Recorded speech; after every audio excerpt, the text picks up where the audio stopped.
इस्लाम का नाम अल्लाह ने रखा है, मुसलमानों का ये नाम अल्लाह का दिया हुआ है। ये तुम्हारी मीडिया हाउस में बेज़मीर लोगों के भौंकने की वजह से, उनके बोलने की वजह से मुसलमान बदनाम नहीं होगा, कुरान बदनाम नहीं होगा। अल्लाह का कुरान कहता है इन्नस्सलाता तन्हा अनिल फ़हशाइ वल मुनकर, बेहयाई बुरी बातों से ये नमाज रोकती है। अगर कोई आदमी चोरी करता है कैसे रोकोगे?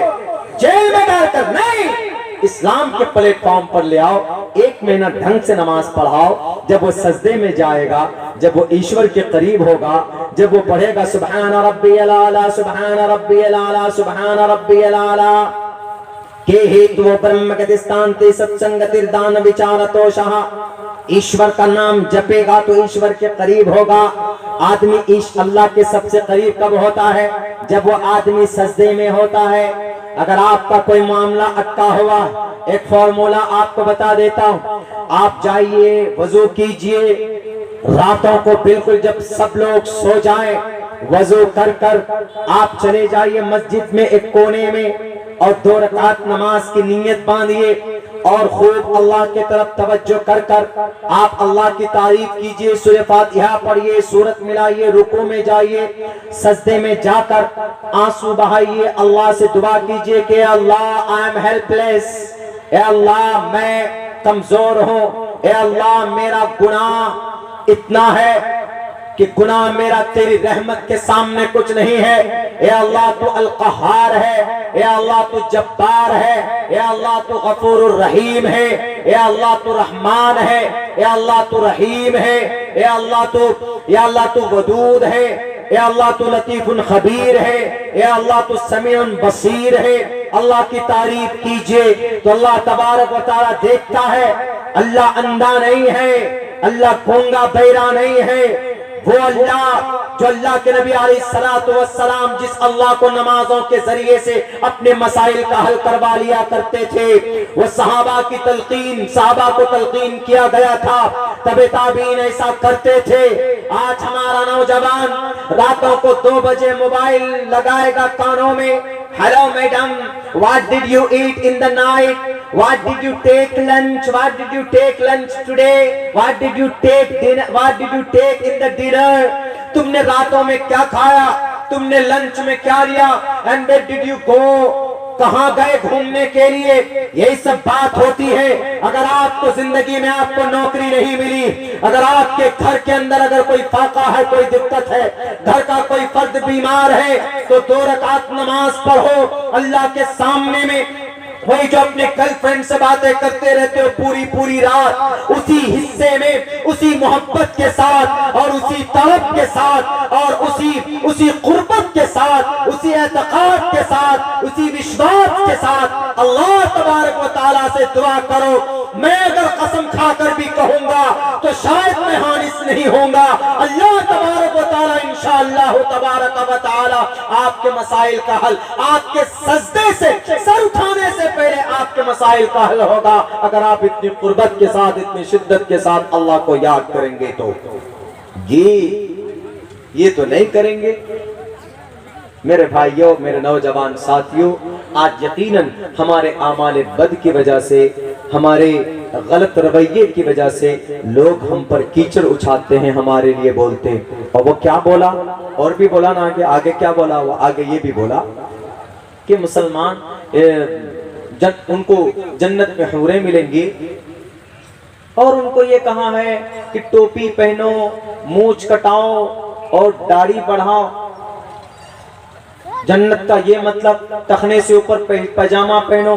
टखने से ऊपर क्यों पैजामा पहनते, क्यों, किस लिए पहनते? This is command of last profit, या अल्लाह के नबी अलैहिस्सलाम की हदीस है कि टखने से नीचे पैजामा आपका नहीं होना चाहिए। जो हिस्सा टखने से नीचे पैजामा जहां तक होगा, अल्लाह उस हिस्से को जहन्नम में डाल देंगे। मैं अस्फल मिनल काबैनि मिनल इज़ारि फफिन्नार, जो हिस्सा टखने से, ये तकब्बुर की अलामत है। हाँ, अगर कोई आदमी मोटा है बेचारा लुंगी यहाँ बांधता है, बार बार खिसक कर वहीं अबू बकर सिद्दीक का पेट, अबू बकर सिद्दीक रजी अल्लाह ताला अन्हु उनका जो पेट था वो थोड़ा भारी था, बड़ा था, तो वो तहमद और कुछ बांधते थे वो नीचे हो जाती थी, तो वो एक उज़्र है, कोई दिक्कत नहीं।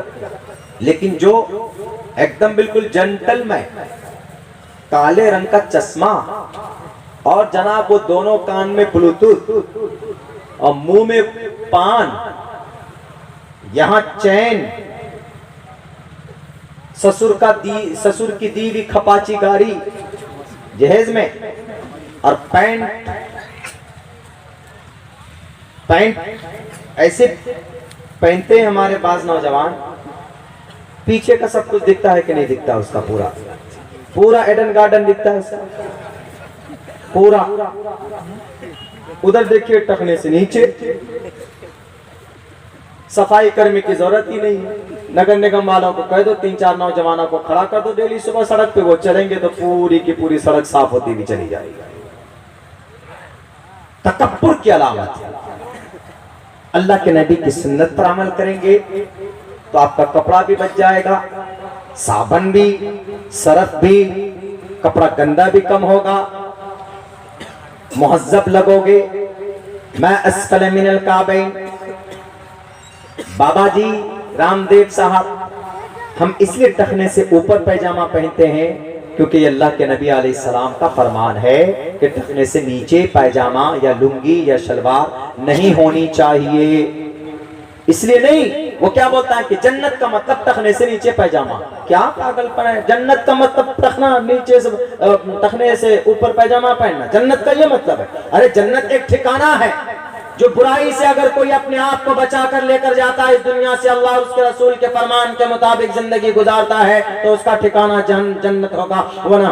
जन्नत में जाएंगे वो, वनहन नफ्सानिल हवा फइन्नल जन्नत हियल मअवा। अच्छे लोग कहाँ जाएंगे? जन्नत जाएंगे। पापिस्थास्ते परम शांति यमरूपम भयंकरम। बाबा रामदेव जी नहीं है ये मंत्र आपको याद? मैं नहीं आपके खिलाफ, मैं आपके गलत सोच के खिलाफ बोल रहा हूं। मेरी तकरीर अगर आप सुनो तो आप गौर करना कि तालिब इल्म सही कह रहा है कि नहीं कह रहा। नमाज ही एक ऐसी इबादत है जो इंसानों को बेहयाई बुरी बातों से रोक देती है, अगर खुलूस के साथ नमाज पढ़ी जाए। लेकिन मेरे मुसलमानों, कभी कभी हम वजह बन जाते हैं। क्यों उन्होंने ये बात कही? क्योंकि मुसलमान नमाज भी पढ़ता है, उसके साथ साथ चाय की दुकान पे बैठकर बुराई करता है। नमाज पढ़ता है, हाजी साहब बने हुए हैं, लेकिन फिर भी मामलात के अंदर गड़बड़ी।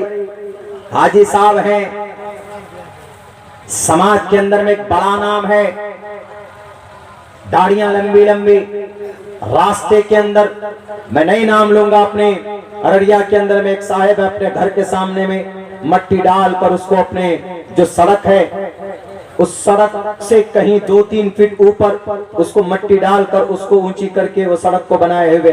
तकलीफ होती है, गाड़ी की चेचिस, गाड़ी का हिस्सा पार्ट्स ऑफ बॉडी गाड़ी के लग जाते, दिक्कत होती। हिमायतुल आज़ान तरीक, रास्ते से तकलीफ दे चीजें को हटाना, ये बहुत बड़ा सवाब का काम है। ईमान के हिस्सों में से अदना हिस्सा है ये। अगर कोई तकलीफ दे चीज, ये नहीं कि जनाब मुखिया जी ही काम करेंगे, अगर कहीं पर सड़क में कोई गड्ढा हो जाए तो मुखिया जी भरेगा। आप खिदमत खल्क समझकर, रिफाई काम समझकर आप चंदा करके 1-2 सीमेंट मट्टी, 1-2 सीमेंट बोरी सीमेंट लाकर और रेत लाकर उसमें थोड़ी बहुत रोड़ी डाल करके उसको ठीक कर सकते हैं। आपके लिए सदका जारिया होगा। ये नहीं कि जनाब हम मुखिया जी या सरपंच साहब या एमएलए साहब या एमपी साहब ही करेंगे तभी होगा। आप भी कुछ सवाब कमाइए, वो तो करेंगे सरकार के फंड से, वो करेंगे उनको पैसा मिलेगा। आप करेंगे तो आपको वहां पैसा मिलेगा जहां पर कोई किसी को पैसा नहीं देने वाला होगा। जहां पर नेकियों की जरूरत पड़ेगी वहां पर आपको या आपका अच्छा अमल काम आएगा। मेरे हिंदुस्तान के मुसलमानों, मेरे भाइयों, मेरे नौजवान साथियों, यकीनन हमें और आपको अपनी जिंदगी के अंदर तब्दीली लाने की जरूरत है। तब्दीली अगर नहीं लाएंगे हम और आप, तो ये ऐसे लोग खामखा एतराज करेंगे। हम लोग अमल के एतबार से बहुत कच्चे हैं, बहुत कच्चे। आज यकीनन इस्लाम पर एतराज होता है, लेकिन क्यों होता है? क्योंकि इस्लाम के जितने भी अफआल हैं उन सबको मुसलमान अमली एतबार से लोगों के सामने में पेश नहीं कर रहा है। हर मैदान में अल्लाह के नबी अलैहिस्सलातु वस्सलाम ने हम लोगों को एक तरीका बतलाया। मोहम्मद रसूलुल्लाह सल्लल्लाहु अलैहि वसल्लम कौन से फील्ड के अंदर ऐसा है कि जो मुसलमानों को यूं ही छोड़ दिया हो कि मुसलमानों तुमको जो करना है तुम करो। गलत कल्चर, गलत तहजीब, गलत तरीकों को अपनाकर मुसलमान